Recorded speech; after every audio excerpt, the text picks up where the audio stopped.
प्यारे बच्चों आदाब പ്രിയപ്പെട്ട കുട്ടികളെ ഏഴാം ക്ലാസ്സിലെ വഴികാട്ടി വർഷീറ്റിൻ്റെ പ്രവർത്തനങ്ങൾ അതിൻ്റെ ബാക്കി ക്ലാസ്സാണ് ഇന്ന് നാം ചെയ്യുന്നത്. ഹാസിർ ഹും മദദ് കോ എന്ന ഡയറി ആ ഭാഗത്തുള്ള ഒരു പ്രവർത്തനം കഴിഞ്ഞ ക്ലാസ്സിൽ നാം ചെയ്തിരുന്നു. എന്നതിൻ്റെ ബാക്കി പ്രവർത്തനം നോക്കാം. बच्चों समीर की तरह आपकी जिंदगी में कोई वाक़या ज़रूर हुआ होगा. സമീറിനെ പോലെ നമ്മുടെ എല്ലാവരുടെയും ജീവിതത്തിൽ ഇതുപോലെ പല സംഭവങ്ങളും നടന്നിട്ടുണ്ടാവും. ആപ്കി ജിന്ദഗി കാ ഏക് വാഖയ യാദ് കർക്കെ ലിഖിയെ. നിങ്ങളുടെ ജീവിതത്തിലുണ്ടായ ഏതെങ്കിലും ഒരു സംഭവം ഓർത്ത് എഴുതാനുള്ള ഒരു പ്രവർത്തനം ആണ്. ഇപ്പോൾ നമുക്കറിയാം, നമ്മുടെ ജീവിതത്തിൽ സന്തോഷകരമായതോ അല്ലെങ്കിൽ ദുഃഖകരമായതോ ആയ ഇത്തരത്തിലുള്ള സംഭവങ്ങൾ നമ്മൾ മറക്കാതെ നിൽക്കുന്ന ഒരുപാട് സംഭവങ്ങൾ ഉണ്ടാവും. അതൊരു സംഭവത്തെ ഓർത്ത് എഴുതാനുള്ള പ്രവർത്തനങ്ങളാണ്. അപ്പോൾ നമുക്ക് ഇന്ന് എഴുതി നോക്കാം. നമ്മൾ തൽക്കാലം നമ്മളെല്ലാവരും പല യാത്രകളൊക്കെ പോയിട്ടുണ്ടാവും. അപ്പോൾ ആ രീതിയിൽ നമ്മൾ ഈ യാത്രയെക്കുറിച്ചുള്ള ഒരു സംഭവം എഴുതാം. നമ്മൾ തൽക്കാലം ഇങ്ങനെ എഴുതാം: ഇസ് ദിൻ മേ കഭി നഹി ഭൂൽ സക്ത.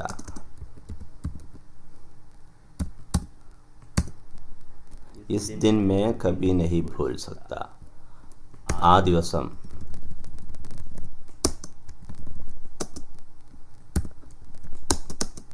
इस दिन मैं कभी नहीं भूल सकता. मैं अपने दोस्तों के साथ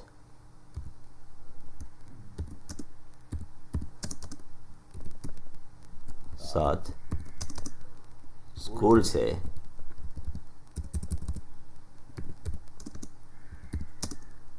मैसूर गए.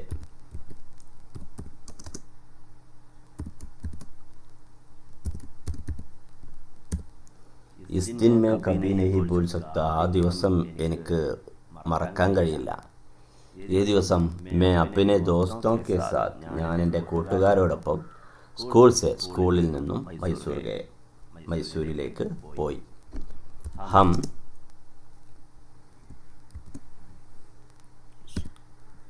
സുബഹ 5 ബജെ ഞങ്ങൾ സുബ രാവിലെ 5 ബജെ 5 മണിക്ക് സ്കൂൾ സേ നിക്കല സ്കൂളിൽ നിന്നും പുറപ്പെട്ടു. സ്കൂളിൽ നിന്ന് പുറപ്പെട്ടു. ഹം 40 ബच्चे थे. ഹം 40 ബच्चे थे. ഞങ്ങൾ 40 കുട്ടികൾ ഉണ്ടായിരുന്നു. ഹമാരെ സാത്ത് 5 അസാത്തിസെ भी थे.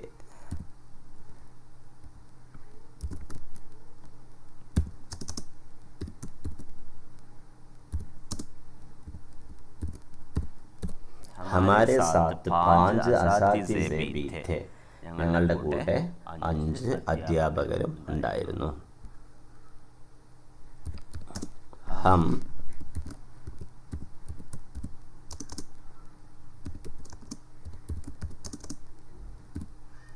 Tourist bus may Gaye. ഹം ടൂറിസ്റ്റ് ബസ് മേ ഗയേ. ഞങ്ങൾ ടൂറിസ്റ്റ് ബസ്സിലാണ് പോയി. ഞങ്ങൾ ടൂറിസ്റ്റ് ബസ്സിൽ പോയി.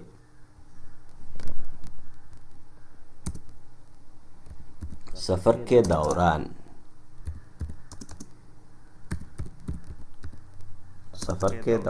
എന്ന യാത്രക്കിടയിൽ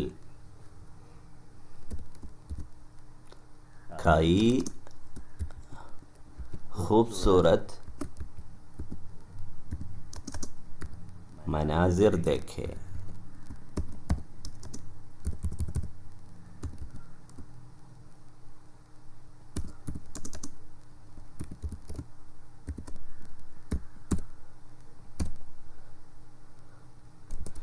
യാത്രക്കിടയിൽ ഒരുപാട് പലതരത്തിലുള്ള കാഴ്ചകളൊക്കെ കണ്ടു എന്നതാണ് സഫർ കെ ദൗറാൻ കൈ ഖൂബ്സൂരത് മനാസിർ ദേഖ എന്നുള്ളത്. മൈസൂർ में महल महल എന്ന് പറഞ്ഞാൽ എന്താ? കൊട്ടാരം. മൈസൂർ में महल കൊട്ടാരം. खूबसूरत खूबसूरत बाग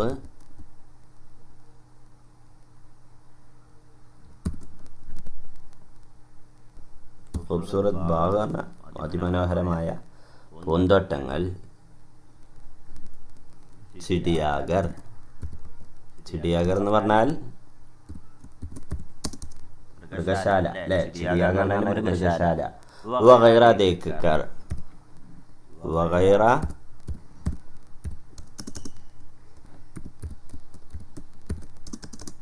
ദേഖ്കർ വഗൈറ ദേഖ്കർ മുതലായവയെല്ലാം ഞങ്ങൾ കണ്ടതിന് ശേഷം ഞങ്ങൾ എന്ത് ചെയ്തു? വഹാസെ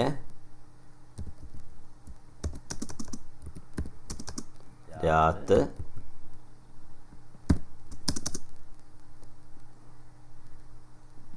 10 बजे वापस निकला. वहाँ से वापस निकला. മൈസൂർ മൈസൂരിൽ നിന്ന് മഹൽ കൊട്ടാരം, ഖൂബ്സൂരത് ബാഗ് മനോഹരമായ പൂന്തോട്ടങ്ങൾ, ചിടിയാഗർ പിന്നെ ചിടിയാഗർ എന്ന് പറഞ്ഞാൽ മൃഗശാല, പിന്നെ നമുക്കറിയാവുന്നൊക്കെ എഴുതാം ആബിഷാറ് വെള്ളച്ചാട്ടം അങ്ങനെയുള്ള കാഴ്ചകളൊക്കെ എഴുതാം. വഗൈറ ദേഖ്കർ മുതലായവ കണ്ടിട്ട് വഹാസെ അവിടെ നിന്ന് രാത്രി 10 ബജെ രാത്രി 10 മണിക്ക് തിരിച്ച് പുറപ്പെട്ടു എന്നുള്ള രീതിയിലാണ് നമ്മൾ ഇവിടെ എന്തെഴുതിയിട്ടുള്ളത്? ഒരു ചെറിയൊരു ഇൻസിഡന്റ് നമ്മൾ എഴുതിയിട്ടുള്ളത്. ഒരു പ്രാവശ്യം കൂടി പെട്ടെന്ന് വായിക്കാം. ഇസ്തിൻ മേ കബി നഹീ ഭൂൽ സക്താ. ആ ദിവസം എനിക്ക് മറക്കാൻ കഴിയില്ല. मैं अपने दोस्तों के साथ स्कूल से मैसूर गए. ഞാൻ കൂട്ടുകാരോടൊപ്പം സ്കൂളിൽ നിന്ന് മൈസൂരിലേക്ക് പുറപ്പെട്ടു. हम सुबह 5 बजे स्कूल से निकला. ഞങ്ങൾ രാവിലെ 5 മണിക്കാണ് സ്കൂളിൽ നിന്ന് പുറപ്പെട്ടത്. हम 40 बच्चे थे. ഞങ്ങൾ 40 കുട്ടികളുണ്ടായിരുന്നു.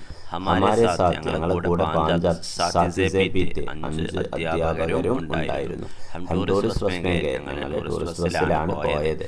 സഫർ കെ ദൗറാൻ യാത്രക്കിടയിൽ കൈ ഖൂബ്സൂരത് മനാസിർ ദേഖ ഒരുപാട് മനോഹരമായ ദൃശ്യങ്ങളൊക്കെ കണ്ടു.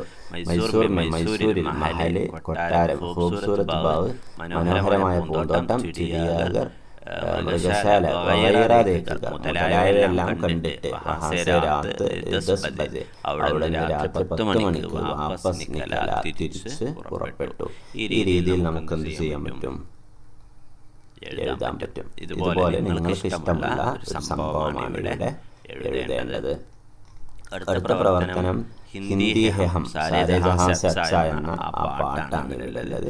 ഇത് ഈണത്തിൽ പാടുക. ഈണത്തിൽ പാടാൻ നിങ്ങൾക്ക് നന്നായി അറിയാലോ. അപ്പോൾ എല്ലാവരും നന്നായി ഈണത്തിൽ പാടിയിട്ട് താഴെയുള്ള ചോദ്യത്തിന് ഉത്തരം എഴുതുക എന്നുള്ളതാണ്. താഴെയുള്ള ചോദ്യത്തിന് ഉത്തരം എഴുതുക. ഈ പദ്യം വളരെ പ്രധാനപ്പെട്ടതാണ്. ഒരുപാട് പരീക്ഷകൾക്കൊക്കെ നിരന്തരം ചോദിക്കുന്നതാണ്. USS പരീക്ഷക്കാണെങ്കിലും ടാലന്റ് പരീക്ഷക്കാണെങ്കിലും ഉറുദുവുമായി ബന്ധപ്പെടുന്ന എല്ലാ പരീക്ഷക്കും കൂടുതൽ തവണ ചോദിച്ചിട്ടുള്ള ഒരു ചോദ്യം ഈ പാഠത്തിൽ നിന്നാണ്. അതുകൊണ്ട് ഇത് വളരെ പ്രധാനപ്പെട്ടതാണ്. അപ്പോൾ ഇതിലുള്ള ചോദ്യങ്ങളും ഉത്തരങ്ങളൊക്കെ വളരെ പ്രധാനപ്പെട്ടതാണ്. നല്ലവണ്ണം ഓർമ്മയിലുണ്ടാവണം. ഓക്കെ, ഈ ഒന്നാമത്തെ ചോദ്യം ഏ നസ്ം കിസ്കി ഹെ ആരുടേതാണ് എന്നതാണ്. കിസ് എന്നതാണ് ഇവിടെ ചോദ്യപദം. കിസ് എന്നതിന് പകരം നമ്മൾ എന്ത് ചെയ്യുക? അതിൻ്റെ ഉത്തരം എഴുതിയാൽ നമുക്ക് സിമ്പിളായിട്ട് എന്ത് ചെയ്യാൻ പറ്റും? ഉത്തരം എഴുതാൻ പറ്റും. അപ്പോൾ ഇവിടെ കിസ്കി എന്നുള്ള കിസ് എന്നുള്ളിടത്ത് ആരുടേതാണ് എന്നുള്ള അയാളുടെ പേര് എഴുതിയാൽ മതി.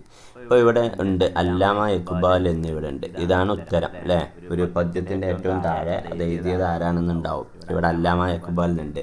അപ്പോൾ ഏ നസം കിസ്കി ഹെ. അപ്പോൾ ഏ നസം ഇഖ്ബാൽ അല്ലാമ ഇഖ്ബാൽ കി ഹെ എന്നാണ് എഴുതേണ്ടത്. അപ്പോൾ നമുക്ക് എഴുതാം ഏ നസ്മ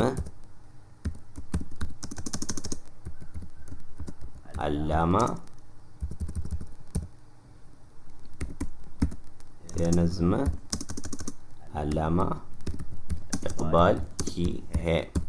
ഒന്നാമത്തേൻ്റെ ഉത്തരം എ നസ്മ് ഈ പദ്യം അല്ലാമ ഇഖ്ബാൽ കി ഹെ, അല്ലാമ ഇഖ്ബാലിൻ്റെതാകുന്നു എന്നതാണ് ഒന്നാമത്തേൻ്റെ ഉത്തരം. ഇനി രണ്ടാമത്തെ ചോദ്യം നോക്കാം. രണ്ടാമത്തെ ചോദ്യം ഇസ് നസ്മ് മേം കിസ് ദേശ് കെ ബാരെ മേം ബയാൻ കർത്താ ഹെ എന്നുള്ളതാണ്. അപ്പോൾ കിസ് ദേശ് കെ ബാരെ മേം എന്നുള്ളതാണ് ചോദ്യം. കിസ് ദേശ് കെ, കിസ് ദേശ് ഏത് രാജ്യം എന്നതാണ്. സ്വാഭാവികമായിട്ട് സാരജാൻ സച്ച ഏത് രാജ്യത്തെക്കുറിച്ചാണ് നമുക്കെല്ലാവർക്കും അറിയാം. ഇസ് നസ്മ് മേം കിസ് ദേശ് എന്നതാണ് ചോദ്യം. അവിടെ ഏത് രാജ്യത്തെക്കുറിച്ചുള്ള പാട്ടാണ്? ഇന്ത്യനെ കുറിച്ചുള്ള പാട്ടാണ്. ഹിന്ദുസ്ഥാൻ, ഹിന്ദുസ്ഥാൻ കെ ബാരെ മേം, ഇസ് നസ്മ് में ഹിന്ദുസ്ഥാൻ के बारे में, ബാക്കി ഇനി അതുപോലെ എഴുതുക. ബയാൻ കർത്താ ഹെ അല്ലേ, ബയാൻ ബാരെ में ബയാൻ കർത്താ ഹെ. അതാണ് രണ്ടാമത്തിൻ്റെ ഉത്തരം അല്ലേ. ഇസ് ദേശ് में इस देश में हिंदुस्तान के बारे में ബയാൻ കർത്താ ഹെ എന്നതാണ് രണ്ടാമത്തേൻ്റെ ഉത്തരം. ഇനി മൂന്നാമത്തെ ചോദ്യം നോക്കാം. മൂന്നാമത്തെ ചോദ്യം पर्वत वो सबसे ऊंचा से कौन सा पहाड़ मुराद है, അല്ലെങ്കിൽ कौन सा पर्वत मुराद है. പർവ്വത് എന്നതിൻ്റെ മറ്റൊരു പേരാണ് എന്ത്? പഹാഡ് എന്നത്. ഉറുദുവിൽ പർവ്വതത്തിന് പറയുന്ന പേരാണ് പഹാഡ് എന്നത്. അപ്പോൾ ഇവിടെ പർവ്വത് വോ സബ്സെ ഊഞ്ച യഹാ പഹാഡ് കോൺസ പഹാഡ് മുറാദ് ഹെ എന്നതാണ് ചോദ്യം. ഇവിടെ നമ്മൾ കൂടുതൽ വിശദീകരിച്ച് എഴുതേണ്ട. അതിൻ്റെ ഉത്തരം ഏത് പർവ്വതമാണ്? നമുക്കെല്ലാവർക്കും അറിയാം, ഇന്ത്യയിലെ ഏറ്റവും കൂടുതൽ പ്രധാനപ്പെട്ട ഒരു പർവ്വതമായി നിലനിൽക്കുന്നത്, ഏറ്റവും ഉയരമുള്ള പർവ്വതം ഹിമാലയ പർവ്വതമാണ്. അപ്പോൾ ഹിമാലയ എന്നതാണ് അവിടെ ശരിയായ ഉത്തരം. ഹിമാലയ എന്ന് എഴുതിയാൽ ഉത്തരം ശരിയായി. ഓക്കെ, അടുത്ത ചോദ്യം നോക്കാം. शायर के ख्याल में हज़ारों नदियाँ किसकी गोदी में खेलती है. शायर के ख्याल में, ഷായറിൻ്റെ ചിന്തയിൽ ഹസാറോ നദിയാം ആയിരക്കണക്കിന് നദികൾ കിസ്കി ഗോദിമേ കേൽത്തി ഹെ ആരുടെ മടിത്തട്ടിലാണ് കളിച്ചുകൊണ്ടിരിക്കുന്നത്. അപ്പോൾ അവിടെ ഗോദിമേ കേൽത്തി ഹെ ഉസ്കി ഹസാൻ അല്ലേ. ഇവിടെ പിന്നെ ഈ പർവ്വതത്തിൻ്റെ താഴെ തന്നെയാണ്, അഥവാ നമ്മൾ മൂന്നാമത്തേൻ്റെ ഉത്തരം എഴുതിയ ഹിമാലയ പർവ്വതത്തിൻ്റെ ഗോതിക്ക് ഹിമാലയാക്കി ഗോദി में हजारों नदियाँ खेलती है अല്ലേ. ഹിമാലയ की गोदी में हजारों नदियाँ खेलती है. അത് തന്നെയാണ് ഇവിടെ ഉത്തരം. ഓക്കെ, ഇനി അടുത്തത് ഹിന്ദി ഹം എന്നതിലെ മറ്റൊരു ചോദ്യം. ഷായർ ഇവിടെ പിന്നെ വരികൾ കൊടുത്തിട്ടുണ്ട്, 4 വരികൾ കൊടുത്തിട്ടുണ്ട്. ഇൻ അഷാർ മേ കിസ് പഹാഡ് കെ ബാരെ മേ ബയാൻ കർത്തെ ഹൈ. നമ്മൾ കഴിഞ്ഞതിൽ എഴുതി ഹിന്ദുസ്ഥാൻ കി ഹസാറോ നദിയാം കിസ്കി ഗോദി മേ കേൽത്തി. അതിൻ്റെ ഉത്തരവും ഇപ്പോൾ നമ്മൾ എഴുതി. ഈ 2 ചോദ്യത്തിൻ്റെ ഉത്തരം നമ്മളിപ്പോൾ എഴുതിയിട്ടുണ്ട്. ഇനി സവാലോ കി റോഷ്നി മേം അഷാർ ക മഫ്ഹൂം അപ്നെ അൽഫാസ് മേ ലിഖിയെ എന്നുള്ളതാണ്. ഈ പദ്യത്തിൻ്റെ ആശയം എഴുതാനുള്ളതാണ്. അപ്പോൾ അവിടെ നമ്മൾ ഒന്ന് ഹിന്ദി ഹം എന്നാണ് പാഠത്തിൻ്റെ പേര്. അപ്പോൾ അത് വെച്ച് നമുക്ക് എഴുതണം. ഓക്കെ, നമുക്കൊന്ന് എഴുതി നോക്കാം. ഞാനിപ്പോൾ ഇവിടെ ഓക്കെ ഈ വരി ഒഴിവാക്കി ഇവിടെ നിന്ന് തുടങ്ങാം. നമ്മൾ എ അഷാർ ഈ വരികൾ, എ അഷാർ ഈ വരികൾ उर्दू की मशहूर शायर, उर्दू की मशहूर शायर अल्लामा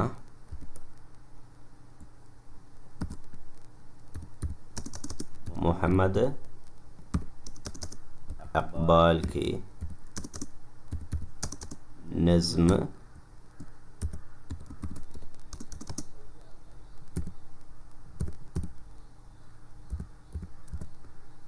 നസ്മ ഏതായിരുന്നു? നസ്മിൻ്റെ പേര് ഏതാ? ഹിന്ദി ഹെ ഹം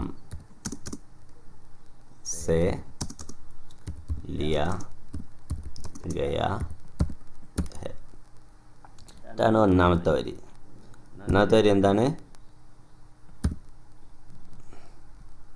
ये अशार उर्दू की मशहूर शायर अल्लामा मोहम्मद इकबाल की नज़्म हिंदी है हम से लिया गया है. ആ പാട്ടിൽ നിന്ന് തിരഞ്ഞെടുത്ത് എഴുതിയതാണ്. അപ്പോൾ देखिए പിന്നെ ബാക്കി നോക്കൂ. അപ്പോൾ ഇത് ഏത് പാട്ടിൽ നിന്ന്, ആരുടെ പാട്ടിൽ നിന്ന് എന്നുള്ളത് നമ്മളിവിടെ പറഞ്ഞു. അല്ലാമ മുഹമ്മദ് ഇക്ബാലിൻ്റെ പാട്ട് ഹിന്ദി ഹെ ഹം എന്ന പാട്ടിൽ നിന്ന് എടുത്തിട്ടുള്ളതാണ് എന്നെഴുതി. പിന്നെ ഇത് എന്തിനെക്കുറിച്ചുള്ളതാണ് എന്നാണ് നമ്മൾ അടുത്തത് എഴുതേണ്ടത്. മത്ലബ് എഴുതുമ്പോൾ ആദ്യം ആരെഴുതിയതാണ്, ഏത് പദ്യത്തിൽ നിന്നുള്ളതാണ്, എന്തിനെക്കുറിച്ചുള്ള പദ്യമാണ് അത്, ഇതിൽ എന്തിനെക്കുറിച്ചാണ്. ഇസ് നസ്മ മേ, ഈ പദ്യത്തിൽ ഹിന്ദുസ്ഥാൻ കെ ബാരെ മേ ബയാൻ കർത്താ ഹെ, ഇന്ത്യയെക്കുറിച്ചാണ് ഈ പാട്ടിൽ വിവരിക്കുന്നത്. ഇനി നമ്മൾ അടുത്ത പാരഗ്രാഫിൽ നമുക്ക് തന്നിട്ടുള്ള 4 വരികൾ, നമുക്ക് തന്നിട്ടുള്ള ഈ 4 വരികളുടെ മത്ലബാണ് എഴുതേണ്ടത്. എന്താണ് ഈ 4 വരികളിൽ പറയുന്നത്? നമ്മൾ എഴുതിയിട്ടുണ്ടെന്ന് വായിച്ചു തരാം. ഷായർ ഇൻ അഷ്ആർ മേ ഹിമാലയ പഹാഡ് കെ ബാരെ മേ ബയാൻ കർത്തേ ഹെ. ഹിമാലയ പർവ്വതത്തെക്കുറിച്ചാണ് ഈ വരികളിലൂടെ ഷായർ പറയുന്നത്. ഹിമാലയ പർവ്വത് സബ്സെ ഊഞ്ചാ ഹെ, അതൊക്കെ നമുക്ക് ആ പാട്ടിൽ നിന്ന് തന്നെ കിട്ടും. ഹിമാലയ പർവ്വതം സബ്സെ ഊഞ്ചാ ഹെ, വളരെയധികം ഉയരമുള്ളതാണ്. ഹിന്ദുസ്ഥാൻ കാ പാസ്ബാൻ ഹെ, ഇന്ത്യയുടെ കാവൽക്കാരനാണ്. ഹിമാലയ കി ഗോദി മേ ഹിന്ദുസ്ഥാൻ കി ഹസാറോ നദിയാ ഖേൽത്തി ഹെ, ഹിമാലയത്തിൻ്റെ മടിത്തട്ടിൽ ഇന്ത്യയിലെ ആയിരക്കണക്കിന് നദികളാണ് കളിച്ചു കൊണ്ടിരിക്കുന്നത്. അഥവാ ഇന്ത്യയിലെ ആയിരക്കണക്കിന് നദികളാണ് ഹിമാലയ പർവ്വതത്തിലൂടെ ഒഴുകിക്കൊണ്ടിരിക്കുന്നത്, കളിച്ചുകൊണ്ടിരിക്കുന്നത്. ഇതാണ് ഇതിലുള്ള ആശയം എന്ന് പറയുന്നത്. ഇതെല്ലാം നമുക്ക് ഇതുമായി ബന്ധപ്പെട്ട ഈ ചോദ്യങ്ങൾക്ക് ഉത്തരം എഴുതിയാൽ തന്നെ നമുക്ക് എഴുതാൻ കഴിയും. അപ്പോൾ എല്ലാവരും നല്ല രീതിയിൽ ഇതിൻ്റെ ആശയം എഴുതി പഠിക്കണം. ഓരോ വരികളുടെയും ആശയം ഇതുപോലെ എഴുതി പഠിച്ചാൽ വളരെ സിമ്പിളാവും. നിങ്ങൾ 8ാം ക്ലാസ്സിലേക്കും 9ാം ക്ലാസ്സിലേക്കും 10ാം ക്ലാസ്സിലേക്കൊക്കെ പോകുമ്പോൾ കൂടുതൽ അത് ഫലപ്രദമാകും. ഓക്കെ, ഇനി നമുക്ക് ഇതിലെ അവസാനത്തെ പ്രവർത്തനം നോക്കാം. ഹിന്ദി ഹെ ഹം എന്നതിലെ അവസാനത്തെ പ്രവർത്തനം, ഇത് നമ്മുടെ വർക്ക്ഷീറ്റിലെ ഏറ്റവും അവസാനത്തെ പ്രവർത്തനമാണ്. എന്താണിത്? ഏ ഹിന്ദുസ്ഥാൻ ഹെ ഹമാര വത്തൻ, ഹമാര വത്തൻ സബ്സെ പ്യാര വത്തൻ. ഇത് ഹിന്ദുസ്ഥാൻ, ये हिंदुस्तान है हमारा वतन सबसे प्यारा वतन, ये वतन की मोहब्बत के बारे में लिखी गई एक शेर है. ഇന്ത്യ സ്നേഹത്തെ, ദേശസ്നേഹത്തെക്കുറിച്ച് എഴുതിയിട്ടുള്ള ഒരു 2 വരികളാണ്. ഇസി തര ഓർ ചന്ദ് നസം കെ അഷാർ ലിഖിയെ, ഇതുപോലെ നിങ്ങൾക്കിഷ്ടപ്പെട്ട ചില വരികൾ എഴുതാൻ വേണ്ടിയിട്ടാണ് ഇവിടെ ചോദിച്ചിട്ടുള്ളത്. അപ്പോൾ നമുക്ക് അറിയാവുന്നത് സാരിതാംശ ഇന്ത്യയെക്കുറിച്ച് എഴുതിയതാണ് ഇപ്പോൾ നമ്മൾ പഠിച്ചു. അതുപോലെ ഇന്ത്യയെക്കുറിച്ച് എഴുതിയ വരികളാണ് നമുക്ക് എഴുതേണ്ടത്. देखिए हिंदुस्तान है देश हमारा, हिंदुस्तान है देश हमारा, जान से अपनी हमको प्यारी, जान से अपनी हमको प्यारी. हिंदू मुस्लिम सिख ईसाई, हिंदू मुस्लिम सिख ईसाई आपस में है भाई भाई, आपस में है भाई भाई, भाई को है भाई प्यारा, भाई को है भाई प्यारा. ऐसा होगा चलन हमारा, ऐसा होगा चलन हमारा. देश का मिलकर काम करेंगे, देश का मिलकर काम करेंगे. जग में रोशन नाम करेंगे, जग में रोशन नाम करेंगे. ഇത് ഇന്ത്യയെക്കുറിച്ചുള്ള ഒരു പദ്യമാണ്. അപ്പോൾ ഇതോടുകൂടി നമ്മുടെ പ്രവർത്തനങ്ങളൊക്കെ അവസാനിക്കുകയാണ്. വർക്ക്ഷീറ്റിൽ നമുക്ക് നൽകിയിട്ടുള്ള 7ാം ക്ലാസ്സിലെ 1ാമത്തെ പാഠം വഖ്ത് ഖോനെ കാ നഹി എന്ന ആദ്യ യൂണിറ്റിലെ പ്രവർത്തനം മുതൽ അവസാന യൂണിറ്റിൽ നമ്മുടെ സാരജഹാസ്യച്ച വരെയുള്ള എല്ലാ പ്രവർത്തനങ്ങളും നമ്മൾ ഇതിനകം ചെയ്തിട്ടുണ്ട്. കൂട്ടുകാർക്ക് എല്ലാവർക്കും ഉപകാരപ്രദമായെന്ന് വിശ്വസിക്കുന്നു. ശുക്രിയ. ഖുദാ ഹഫിദ്.